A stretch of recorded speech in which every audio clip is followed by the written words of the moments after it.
2^5 ও 5 square এর মধ্যে কোনটি ছোট সেটা আমাদের বের করতে বলেছে।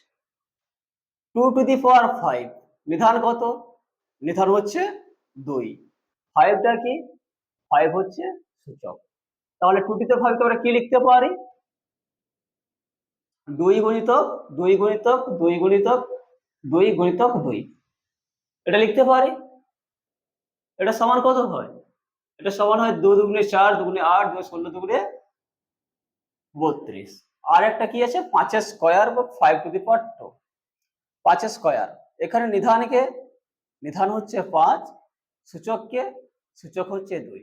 তাহলে 5 স্কয়ার মানে কত? 5 গুণিতক 5 ইকুয়াল টু 25। তাহলে এখানে 25 ছোট, 32 বড়। 25 ছোট, 32 বড়।